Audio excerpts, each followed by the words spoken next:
Bismillahirrahmanirrahim. Assalamualaikum warahmatullahi wabarakatuh. Alhamdulillahirabbil alamin wal aqibatu lil muttaqin wala udwana illa 'alal zalimin wassalatu wassalam ala Rasulillah wa ala alihi wa sahbihi wa sallama tasliman katsira. Allah Subhanahu wa taala adalah Rabbul alamin yang berhak untuk diibadahi. Ibadah kepada Allah Jalla wa ala berdasarkan ketaatan. Salah satu unsur ibadah adalah taat. Makanya para ulama mengatakan bahwa ketika kita beribadah, maka kekuatannya adalah taat.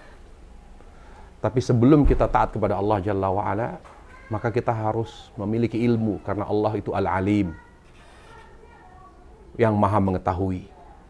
Jadi tidaklah kita dalam melakukan suatu kebaikan dikategorikan sebagai amal ibadah sampai kita beribadah kepada Allah dengan ilmu, termasuk tentang tata cara umroh.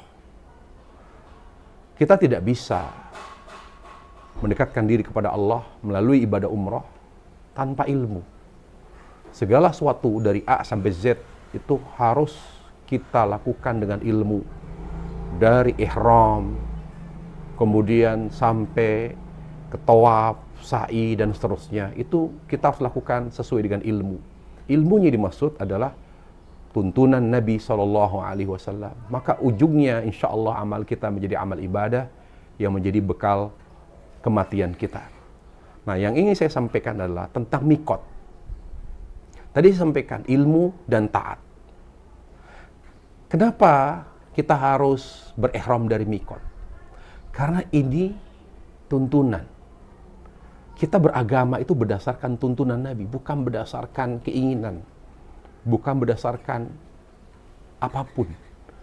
Kita beribadah kepada Allah Jalla wa'ala, kita beragama berdasarkan tuntunan Nabi alaihissalam. Terkait dengan mikot, Nabi telah menentukan titik ihram itu dari mikot, di mana Nabi alaihissalam menentukan titik mikot itu ada 5. Simpelnya adalah yang lebih sering kita lalui adalah Yalamlam atau Dzulhuleifah. Yalamlam kalau kita langsung ke Mekah dengan umroh langsung ke Mekah. Adapun Dzulhuleifah kalau kita ke Madinah. Yang lain mungkin jarang kita lalui. Artinya kalau kita mau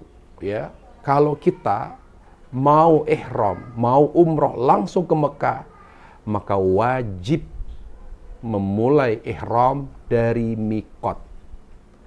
Apakah harus mampir dulu? Apakah harus mendatangi? Tidak. Yang penting sejajar. Karena Nabi alaihissalam bersabda, hunna lahun waliman ata alaihinna min ghairi ahlin. Bahwa titik-titik mikot ini, titik-titik ihram ini, dimulainya ihram telah ditentukan oleh Allah melalui orang yang melalui jalur tersebut. Kalau jalurnya Mekah, Jeddah berarti Yalamlam. Jadi ketika kita berada di pesawat kah atau di kendaraan lain, maka kalau melewati mikot Yalamlam, wajib sudah berihram dan memulai ihram. Kalau kita tidak melakukannya, maka kita telah melanggar ketentuan Rasulullah SAW. Dan tidak dibenarkan memulai ihram dari tempat melampaui daripada mikot. Harus di saat di mikot kita sudah mulai berihram.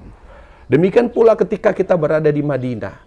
Kalau kita mau umroh, maka wajib kita mulai ihram dari mikot Dzulhuleifah. Apakah harus melihat? Apakah harus mendatangi mikot? Tidak. Yang penting kita sejajar, berada di wilayah yang sejajar, apakah di atas, di udara, atau di bawah, melalui kereta atau bis. Kalau tidak mampir pun tidak apa-apa. Tetapi ketika di titik mikot, sejajar dengan mikot, di ataskah, posisi atas atau bawah, harus sudah memulai ihram dan berniat ihram. Itu yang ditentukan oleh Rasulullah SAW. Jadi yang penting adalah, agama ini berdasarkan ketaatan dan tuntunan Nabi SAW. Tuntunannya begitu, bahwa kita ketika ihram harus mulai dari titik mikot. Jadi kenapa begini?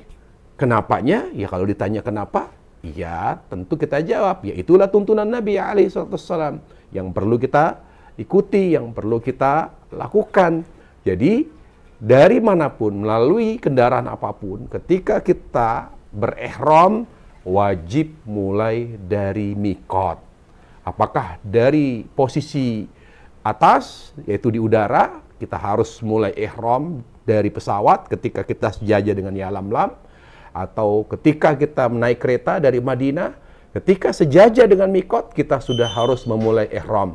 Begitulah sebetulnya kalau kita mengerti tentang cara beribadah dengan mudah, cara beribadah dengan baik, wallahi tuntunan Nabi alaihissalam adalah tuntunan yang memberikan, menyajikan ibadah secara mudah dan praktis.